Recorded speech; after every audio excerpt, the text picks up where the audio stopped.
Number 11 is around paper there from our governance team. So I invite Sarah to speak to that. Oh, sorry, and Cameron. Mackay, our Chief Financial Officer, although I see he's GM now, Corporate Services. So that's around exemption of council-controlled organisations. Cameron.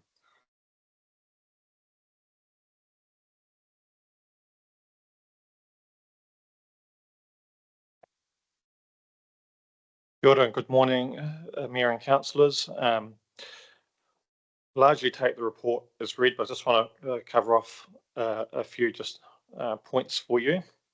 So firstly, over the course of the last little while, we've had letters of request from our 3 CCOs seeking an exemption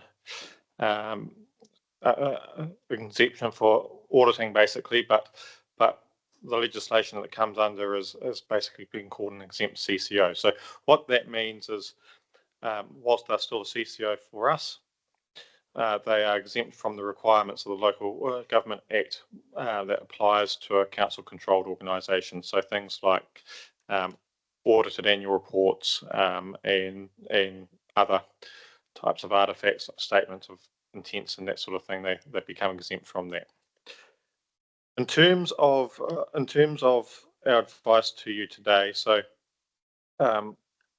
you'll see the recommendations in front of you. There's two CCOs that we would recommend that the exemption could apply for. They are relatively small organisations that receive relatively smaller sums of money from us to operate. And then the third one being Te Manawa, where comparatively speaking it is a much larger CCO, and actually under Council's trust deed with Te Manawa, you have a requirement in there that they must be audited by Council's auditor or appointee. The third point I just want to add to Te Manawa is in terms of when we're doing our own group consolidated accounts, because as Council, when we do our annual report, we consolidate our subsidiaries into our group accounts. Te Manawa is what we would call materially significant. So the accounting treatment that applies to how they've recorded transactions and so forth is material. So our advice at this point would be the status quo for Te Manawa in terms of the auditing process, and in part that helps because we have an ability to interact with the same auditor across both audits. So when you think of our timeframes, we've got statutory timeframes we must meet to adopt an annual report. Any transactions that might potentially be of concern or issue, we have some line of sight over that, and we know if it's going to impact on the group statements and so forth. If we lose some of that line of sight, there's potential that it could lead to delays in our own audit, or if there's a differing of opinion between the auditors, you can sometimes have that delay that can then arise. And finally, acknowledging that the audit from Audit New Zealand is an extensive audit, and it is done to the standard that is acceptable by the Office of the Auditor General in terms of the accountability that they see as necessary for public organisations that are utilising essentially public funds to operate. So that's all that I have to add at the moment. Anything? Kia ora koutou. Just also to note that all 3 CCOs are registered charities, and so therefore have to provide accounts to the Charities Commissioner every year. The Charities Act, of course, requires that organisations that are of a certain size, i.e. they have an expenditure of greater than 1.1 million are required to produce an audited account for them. In this instance, Te Manawa, with operating expenses of 4 million, therefore have to have an audited account to the charities register anyway. Hence, even if we exempted Te Manawa today, they would still be required to provide an audit.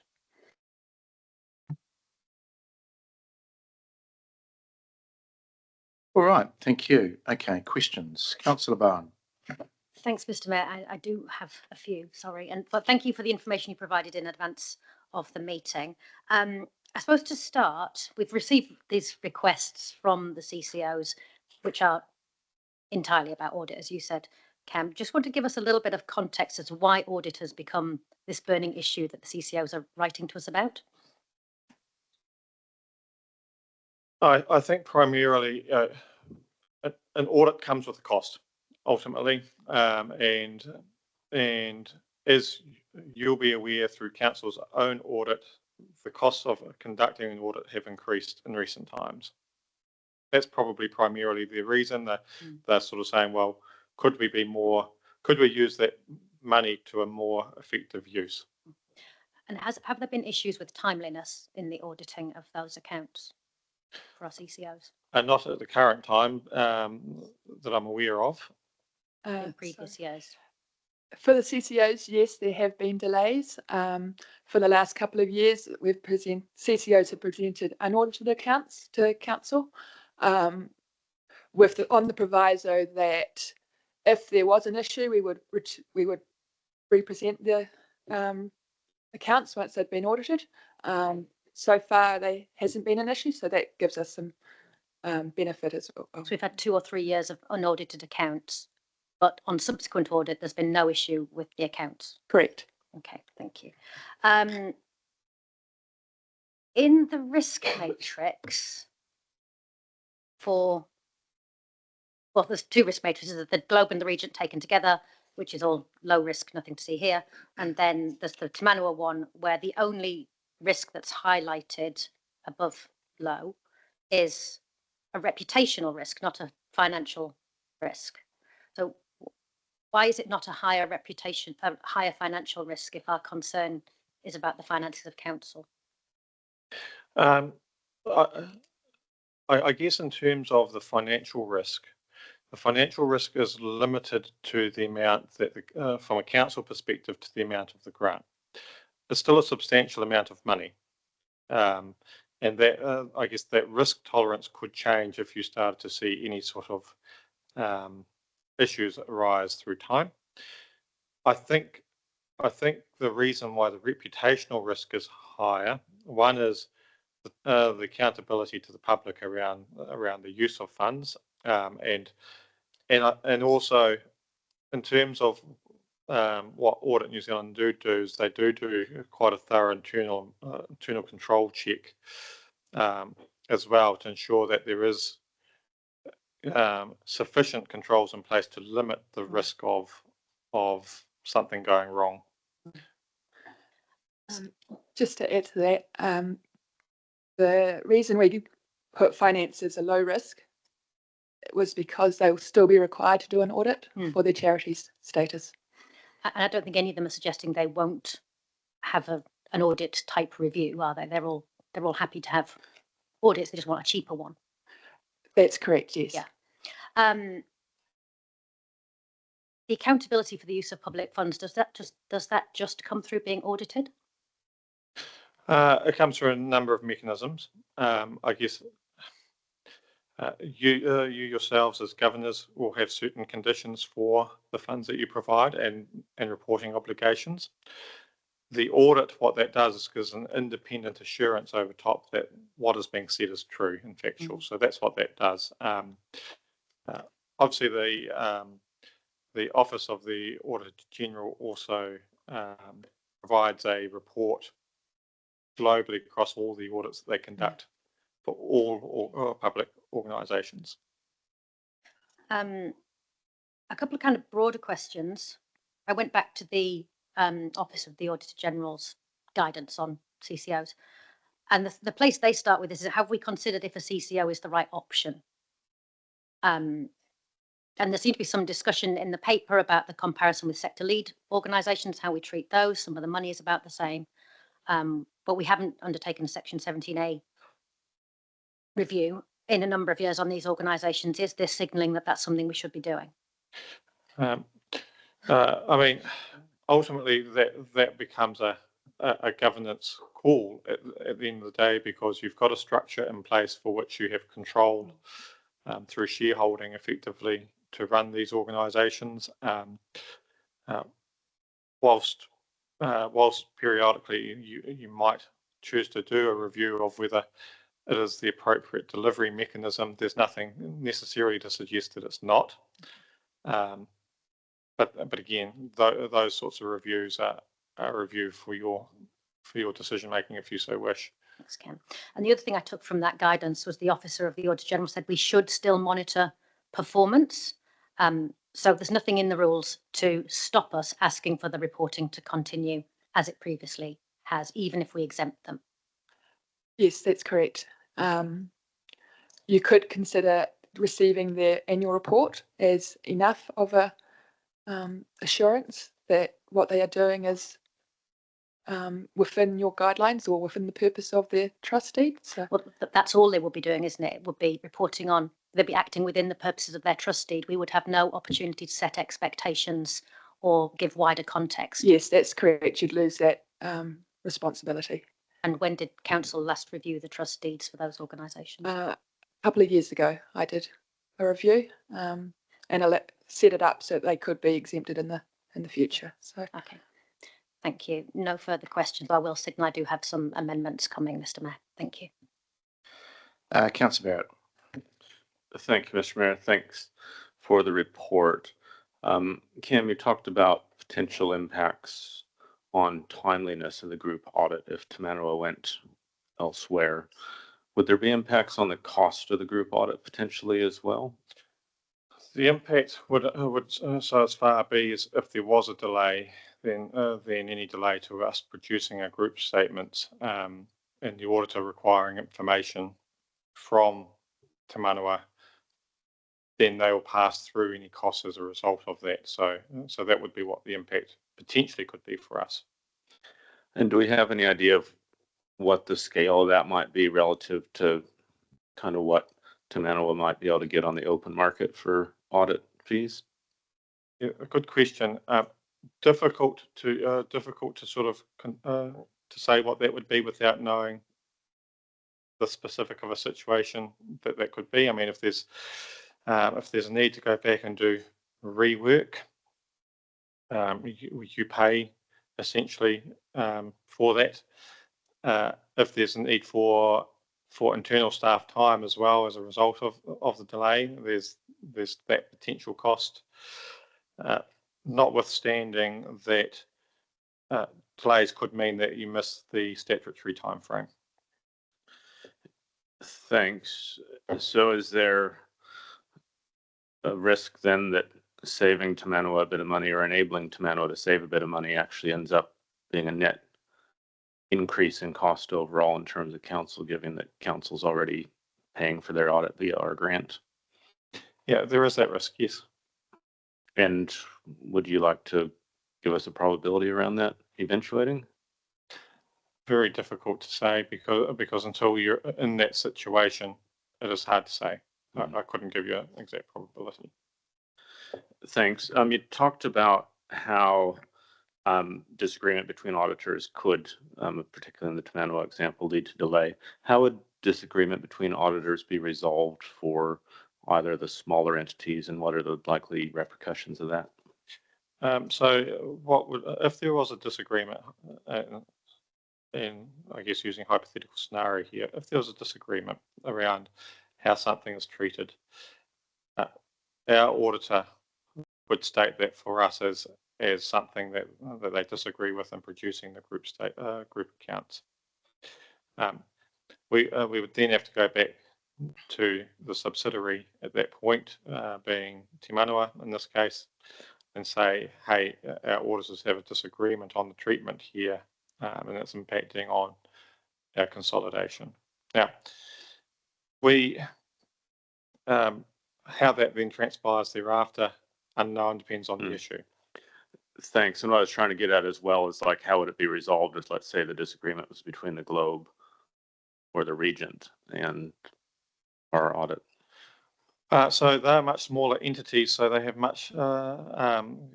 When you think about the materiality threshold that the auditors already apply, it's not likely a given issue is not likely to be their entire financial statement. So it's unlikely that's going to be material enough for the auditor to say, actually, we would qualify you on this.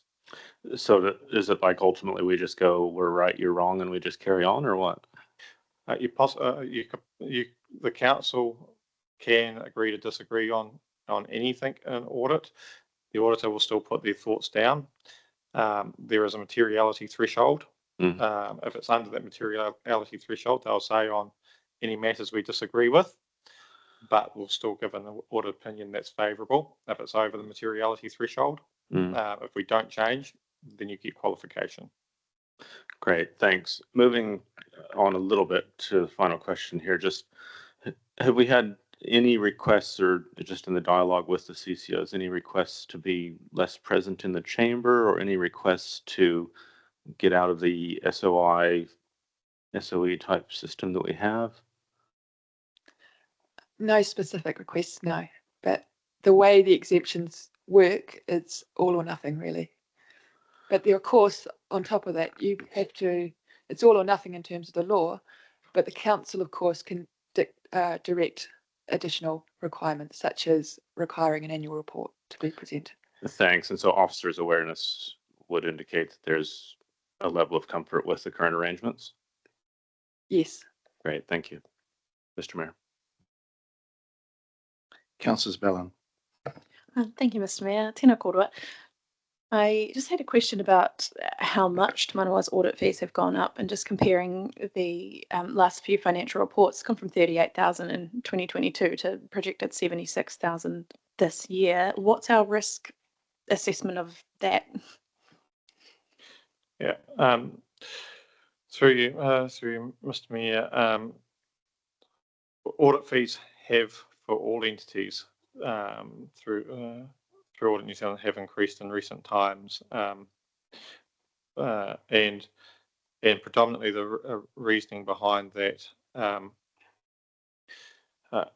There was a period where the standards had increased, but the costs to the organisations had stayed relatively stable through COVID times, and they've had to increase the fees. That's the rationale they've provided us. In terms of specifics to Te Manawa and any further rationale that might be specific to them at this point in time, I couldn't speak to that, but something we could investigate, whether there is anything from that angle we could do to help make the audit more efficient. Okay, thank you. So Cam, being with Te Manawa being the driver of the cost, is there any opportunity, if we did stay with Audit New Zealand, is there any opportunity to actually go back to Audit New Zealand and say, hey, acting on behalf of Te Manawa, that this cost, can we see where we can reduce this cost somewhere? I understand we've done that in the past. Through you, Mr. Mayor, it would be my intention to speak with our audit director around the cost and understand what the opportunity could be to reduce that, if any. Yeah, I would be doing that on their behalf if it stays as it currently is. Yeah, I can recall a few years ago they came to the chamber under different director and different board, and the same sort of argument was put up.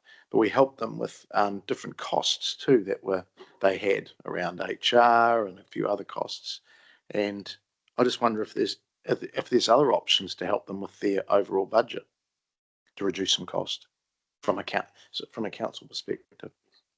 Yeah, there could be. Yeah. Okay. All right. Councillor Arnott. Thank you, Mr. Mayor.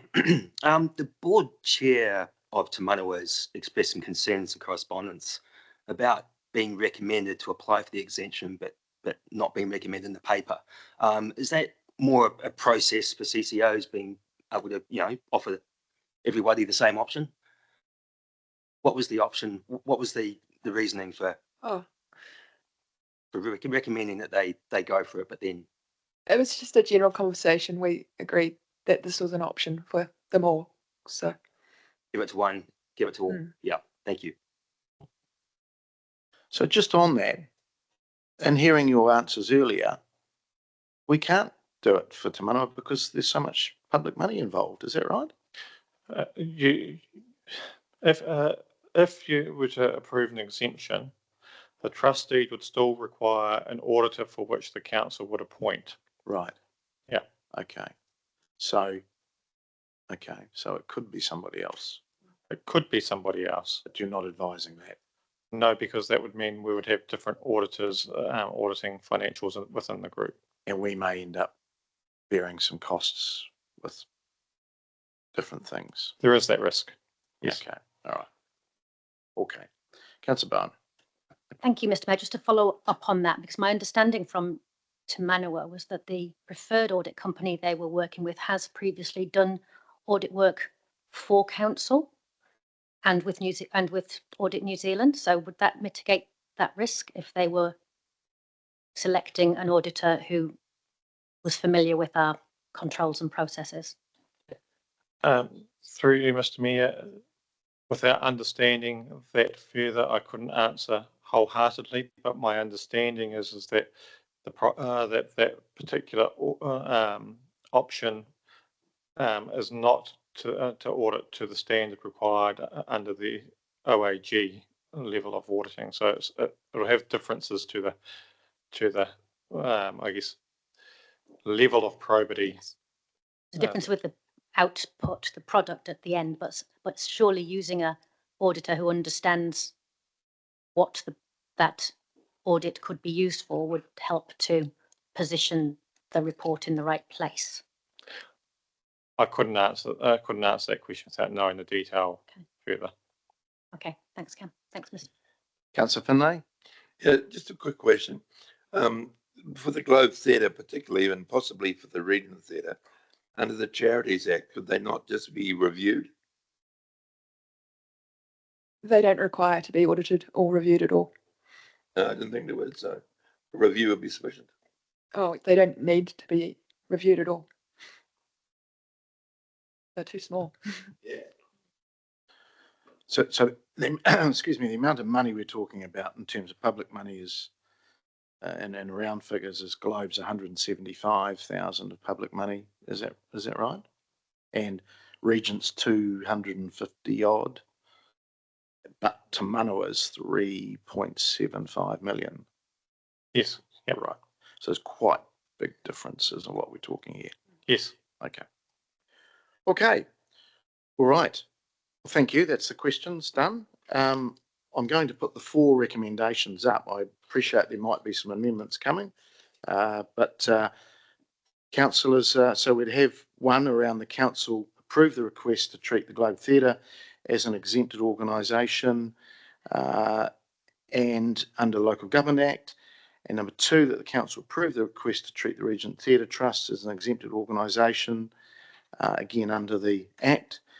3, that council decline the request for Te Manawa's Museum Trust to become an exempted organisation. And number 4, that council request the Globe and the Regent Theatre Trust respectively that they present their annual reports to the relevant committee. I'm happy to move that. Can I have a seconder? Thank you for the Deputy Mayor. Look, councillors, I think it teased out, and we've had this, it's almost like going back to the future, because we did have this discussion, I think, about 4 or 5, maybe 6 years ago, under different leadership and different boards and directors. And I do believe, I think we're probably all aligned with 1 and 2, but with Te Manawa, it's a lot of public money. I think it probably is our biggest grant, and correct me if I'm wrong, but it'd be certainly up there. A little bit different with the Globe and Regent, and I'm just wondering why we would take the risk, other than understanding Te Manawa's cash position where they want to try and keep their costs as low as possible, understand that. I think we'd probably end up bearing the cost with a cheaper audit and perhaps some differences of opinion, perhaps some intricacies coming back to that we would end up bearing. In saying that, I do think there's an opportunity, and we did this, and I can recall being alongside officers when we went to Audit New Zealand and said, look, this is ridiculous. We've got to get some cost parity here. And they did budge. Admittedly, not a lot, but they did come back with some savings. And I think it was around officers providing more information or more data collection, which saved their staff from doing that. So I think that could be definitely done. And it sounds like if these recommendations go through, that will be what will be happening. I also think there's opportunities to help them are in their total budget. They've got quite a sizable budget, and having a look at where possibly there's some joined up, I'll call it maybe shared services, where we could help them with some, whether it be marketing or I understand we still help with HR, any admin, etc., etc. So I do think if the driver of all of this is cost, then we possibly can help them without risking the organisation and possibly de-risking the whole, and we de-risk the whole process. Number 4, with the, and I believe there may be an amendment to have extra reporting. I just wonder why we'd do that for the Globe and the Regent. So I'd have to be convinced if we were to change that, what's currently there. Officer advices on the screen there, and the organisations themselves are happy to give us information whenever we need it. All right, so I'll go to any comments. Councillor Barton. Thank you, Mr. Mayor. Thank you, colleagues, for that interesting conversation. Yes, as I signalled, I do have some amendments that I'd like to put forward. I do support the request to treat both the Regent and the Globe as exempted organisations. It's kind of unfortunate that this is the process we have to go through. Really, all they're asking for is to not have to do an audit. That's all they've asked for. But the only way we can achieve that is by going through this rigmarole of exempting them from the requirements of the Local Government Act, which has, as the officers said, the unfortunate consequence of also exempting them from the reporting requirements of the Local Government Act. They've not asked us to do that. They're very happy to come into the chamber and report as they always have done. That has not been their request.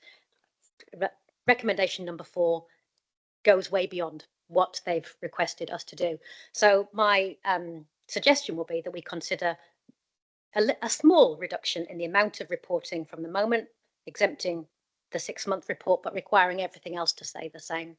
And my thinking behind that is that without the statement of intent, statement of expectation round, we lose our ability to direct the actions, the activities in that year for those particular organisations. And thinking about that, my reflection was that for large parts of our community, their connection with the Globe or the Regent, the huge footfall that those organisations experience, is their connection with council. That's where people experience the direction of this council, is through their attendance at events hosted by those organisations.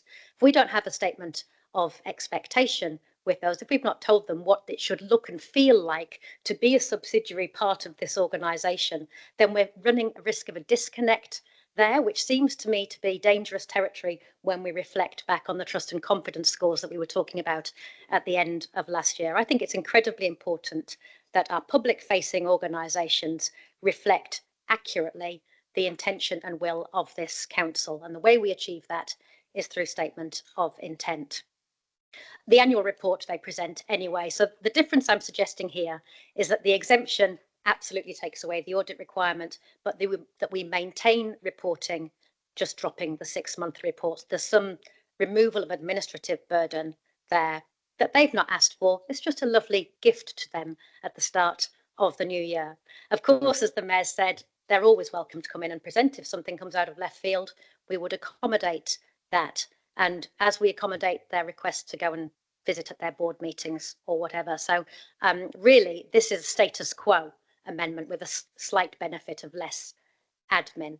The recommendation that it seeks to amend is a significant shift, which really does reduce public oversight of those important organisations.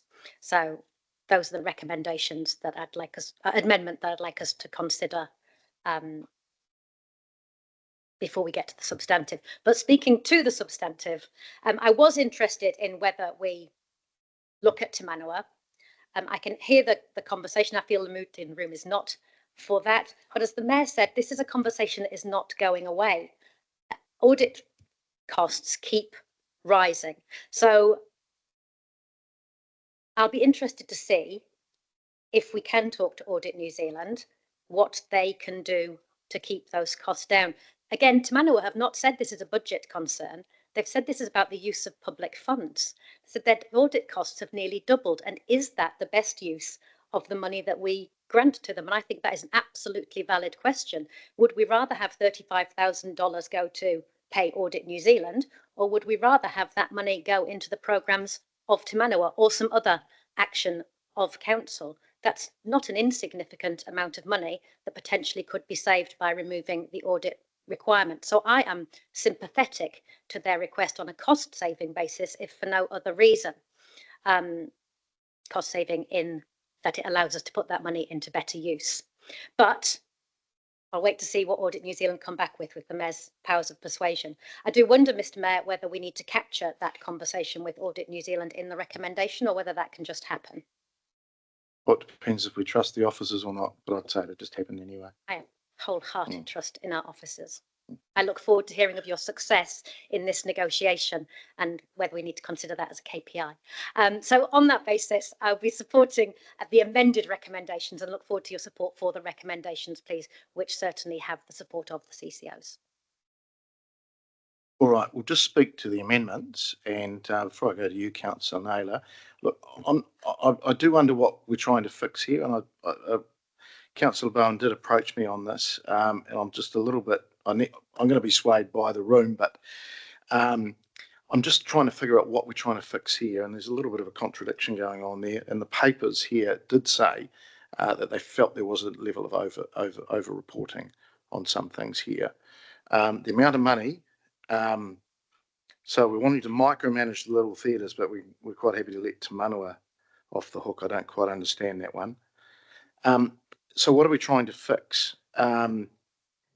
We've helped CCOs out in the past, and I can remember having CEDA doing extra reporting in here, and Te Manawa when we felt there needed to be a little bit more guidance.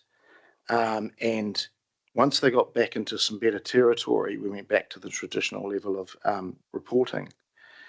On my understanding is the entities aren't, I mean, there's so much for these little volunteer boards to do, and I just feel there's a level of micromanagement here. I may be wrong, but I understand they don't want it. Officers' advice is contrary to this, and I do wonder why are we doing this for these smaller CCOs. So I'd be interested in people's opinions on that. And are we just potentially going around the merry-go-round in terms of reporting and filling up meetings? I question what we're doing and the benefit of it. Councillor Naylor.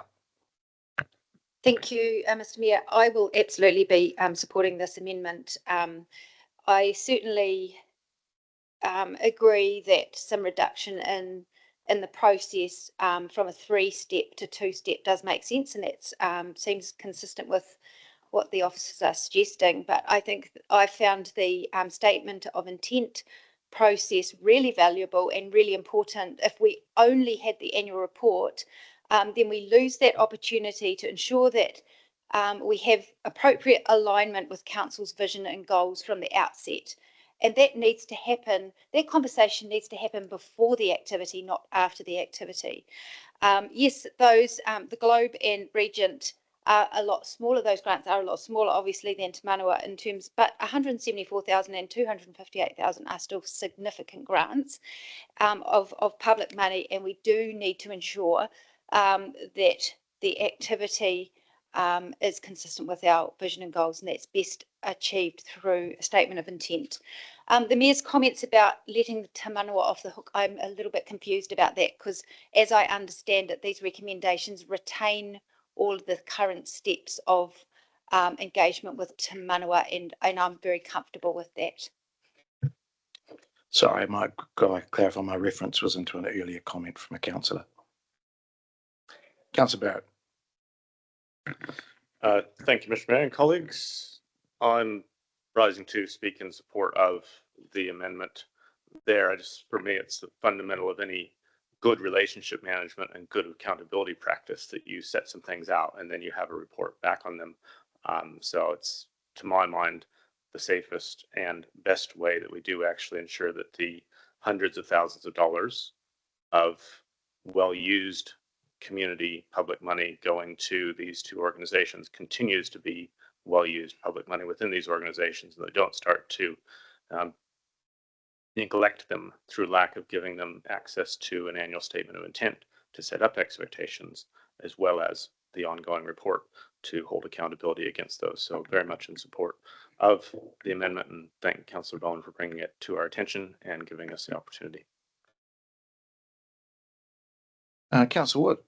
Well, thank you, Mr. Mayor. I just want to briefly say, in terms of the mood of the room, I'd be very open, Councillor Bowen, if you had a recommendation around this to Te Manawa. My main concern with exempting Te Manawa would be that we wouldn't have a statement of intent, statement of expectation setting in a 6-monthly report.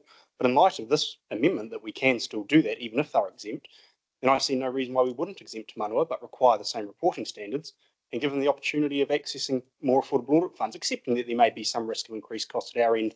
I suspect it would be a net benefit, and then if we found in a year's time it wasn't, we could change it back. But given we are allowed to do this, it would appear, I don't see why we wouldn't. It just seems sensible. So I agree that changing from 3 to a 2-step process is sensible, and for Te Manawa specifically, I would probably suggest we would keep it at a 3-step process. But I would encourage the councillor to test. You're mouthing at me to move it. Sure, Mr. Mayor. Once this is done, I'll speak to this amendment. Councillor Harper. I wasn't going to speak, but I just think this is a lot of extra work for these organisations. And why are we putting this extra burden on these little organisations like the Globe and the Regent when they have a lot of work to do already trying to manage their own little businesses, these organisations? So I won't support this because I think it's extra work for them trying to run these little organisations. So I think no to the extra paperwork. I think they've been doing what they're doing very well. Let's let them get on and do what they're doing very well and get on with it. Take the paperwork out. All right, right, a reply. Back to you, councillor. Thank you, Mr. I'm not sure if there's some confusion here. The amendment delivers a reduction in the administrative burden. It removes a report that they're already required to do, which is the 6-monthly report. We have to, the way it's phrased is to be a positive request for that reporting, because we're trying to exempt them from the Local Government Act provisions, which would require 3 steps of reporting. So the amendment is actually delivering a reduction in paperwork, which Councillor Harper is very keen on. Our Globe Theatre and Regent Theatre do an excellent job, I absolutely agree, and they do an excellent job of coming into the chamber and telling us about that. They have not asked us to not have them come in and talk about this. They are very happy with the opportunity to come and explain in public the use of public funds. They feel that's appropriate. And yes, there might be some anecdotal moaning about the inconvenience of our meeting times, but that is not the same thing as not wanting to report to council. So elected members, this is actually a reduction in administration. It is maintaining a better status quo than we currently have. And the other option, if we don't do this, then we're down to them coming into their annual report and whatever informal meetings we have with those boards. Informal meetings do not provide us with an opportunity to direct activity. That has to come through the chamber. So we're actually building in, by exception, reporting, which is a lot more difficult to manage. If we continue with a statement of intent and annual report, that enables us to direct activity in appropriate managed and proportionate way. And I think this therefore should be worthy of your support. All right. We will take a vote on number 4, the amendment that council requests both the Globe and Regent Theatre Trust Boards to present an annual SOI, statement of intent, and an annual report to the relevant committee. All right, we'll vote, please.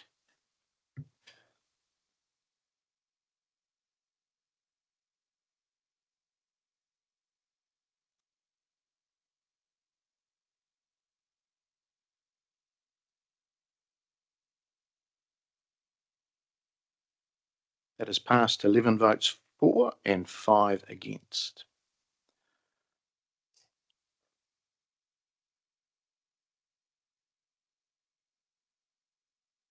All right, we'll now go, is there another amendment?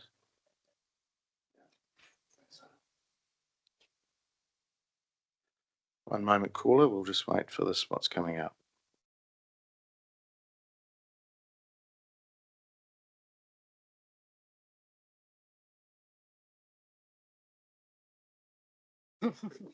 Has it got a seconder?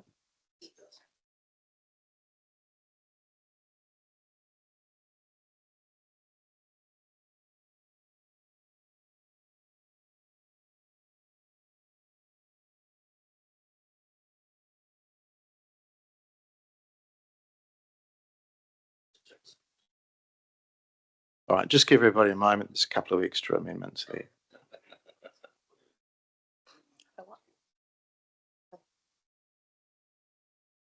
Not me, that was mine. Oh.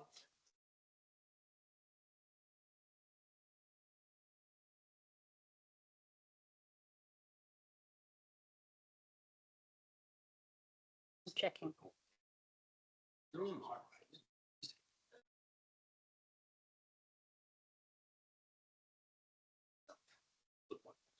Ah, yes.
Okay, just getting a bit of advice there, guys. So we've got another 2 amendments coming, but to allow those understanding orders to allow an amendment around Te Manua, we've actually got to vote on the substantive number 3 first.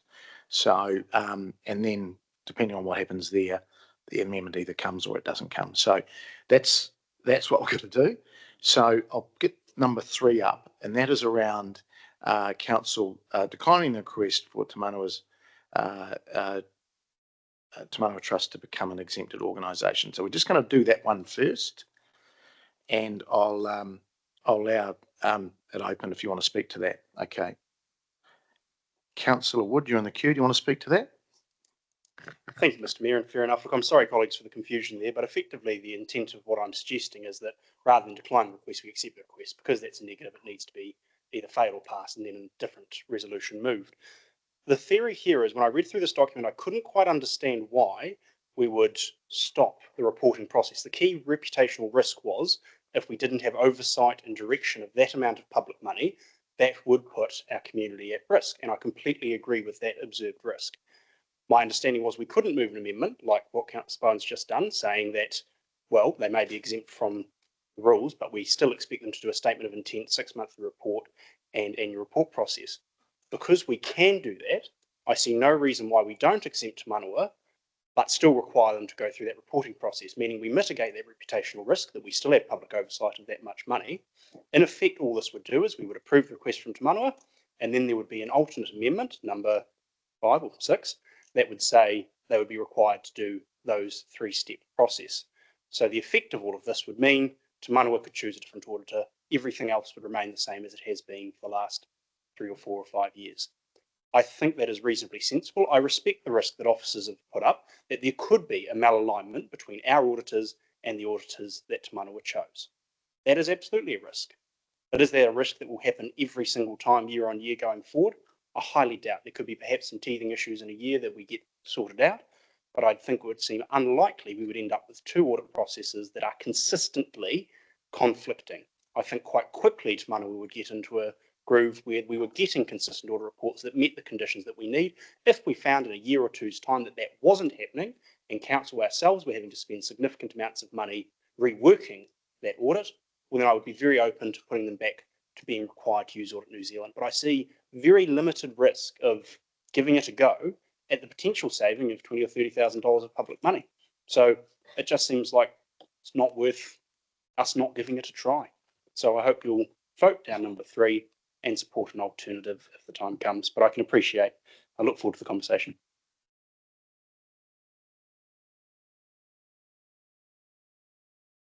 Councillor Barrett. Thank you, Mr. Mayor. The thing that I find frustrating is the capture that Audit New Zealand enjoys. Once they get us, they get every single fish in the pond that's around us that becomes group audit, and they set the price, which I don't think is actually all that great. Having said that, I listened with care to the officer's advice, and I think there's not only the potential issue around timing of our group audit going adrift, there is a potential issue that we actually end up generating costs, perhaps even over and above what we think we're saving by this clever move. And so while I have great sympathy for and wish there was a way that I could navigate through that as well, and that we could actually break up a bit of the monopoly that Audit New Zealand enjoys in the local government sector through a recommendation such as the one that Councillor Wood has signaled, I think that we're in the best interest of the community at this point to go with the recommendation on screen and decline that request and keep things for Te Manawa status quo as we move ahead through this year. Thank you. Councillor Johnson. I'm going to be supporting declining the request, and so won't be supporting Councillor Wood's alternative. For much the same reasons as Councillor Barrett has mentioned, but also we are talking a significant sum of public money, and the obligations that go with being granted public money are that has a higher standard of audit perhaps than a private business. And so I just think the costs of having the audit done by Audit New Zealand is part of the costs of doing business as a CCO that's funded primarily by almost $4 million worth of public money.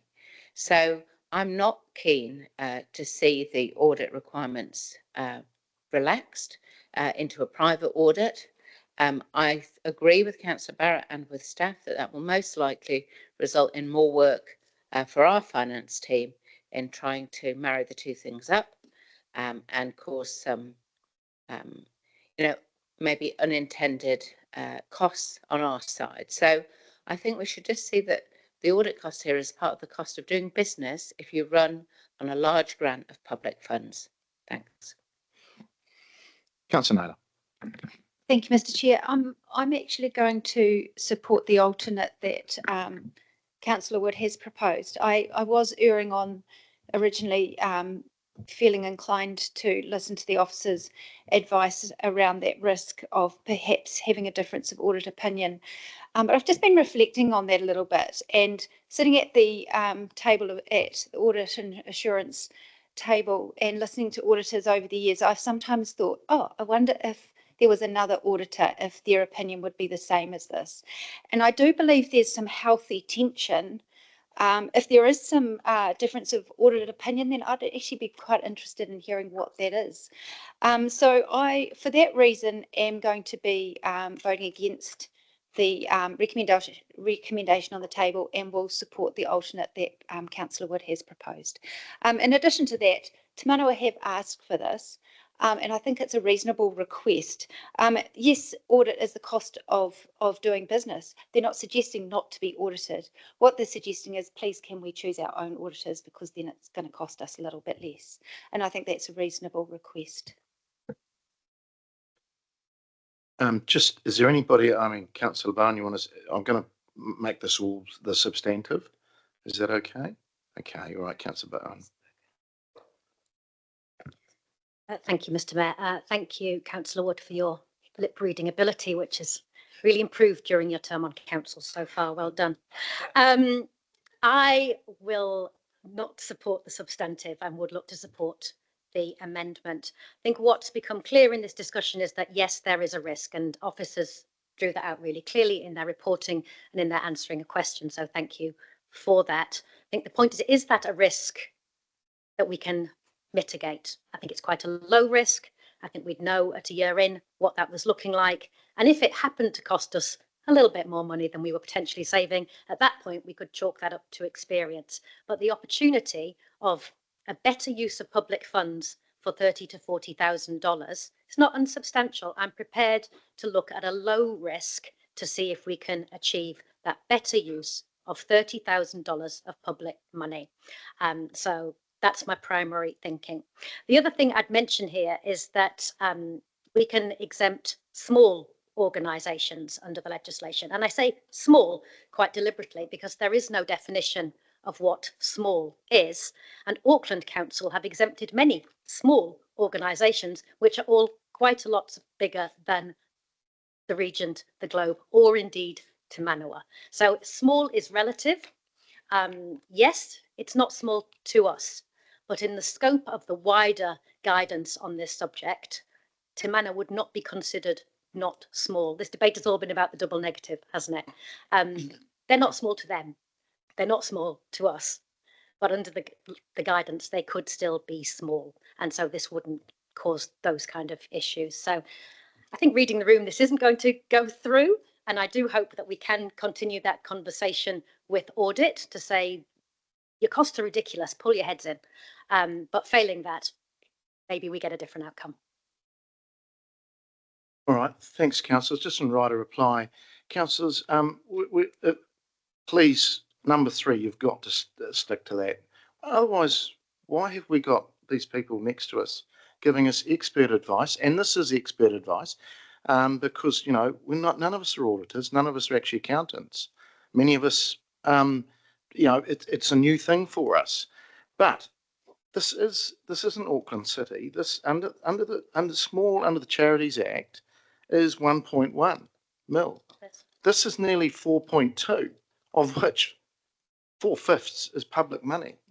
Now, my understanding from requests from the chair and the CEO, and I guarantee they'll be online watching, is it's around the cost of that audit. So if we can't do this, we absolutely can't wave the flag and let them through. And look, in terms of the analogy around fishing, I get where Councillor Barrett's going, and yet the Audit New Zealand sitting there with a big rod. We've just got to let some of the small ones go. It's hard to let the small fish go, but unfortunately, this one just does need to stay in our tank. It absolutely does. There is so many different stakeholder groups involved with this organisation. It's not a simple cut and dried audit either. And I appreciate that there are other audit companies out there and well-known companies that operate not only with council, but government organisations and everything, and they'll be able to drive the cost down. We may be able to drive the cost down too, and also help Te Manawa with the other costs. They spend more in marketing than we do. You know, there are other costs in other places that we can possibly help them. So, and look, in terms of risk, this is almost guaranteed to add some cost to us. It almost is. So I'm going to go with the expert council advice and also what others would be doing in a Charities Act viewpoint, and not exempt Te Manawa, but we will help them in other ways. So please, if I can ask you to support number 3, the substantive, please. We'll vote.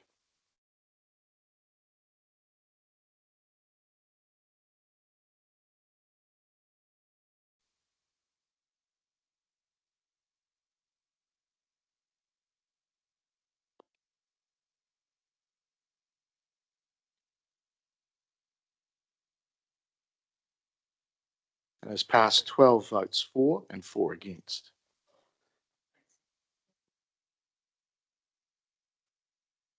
Yep. And now we're just going to pull together the omnibus of the rest, which is number 1. Get that up. Number 2. And number 4. Mr. Mayor, there was an additional one about statement of expectation that I thought was included in my amendment and it wasn't. So we'll add it to this. Okay, we'll take that one after this. So this is again coming back to 1 around exempting Globe, number 2 exempting the Regent, and we number 4, which is around the substantive of pulling together the reporting aspects of it with SOI and the annual report. So can we vote, please?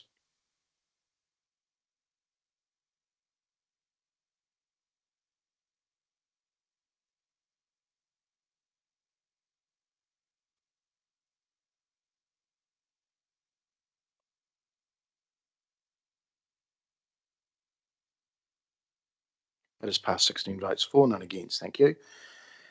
Right, we've got the 5th, number 5 is coming. All right, now number 5 is around the council will continue to provide a 3-yearly statement of. Come back, please. Continue to provide a 3-yearly SOI statement of expectation for the Globe Theatre and the Regent Theatre Board. Councillor Bowen, do you need to speak to this? Today, elected members will be familiar. This is the kind of reciprocal process where we set our expectations and they reply with their statement of intent and then go away and do it. So we've said we're going to do the statement of intent. They need a statement of expectation to reply to. Okay. All right. Makes sense. Does anybody else wish to speak or comment? Being none, we will vote, please.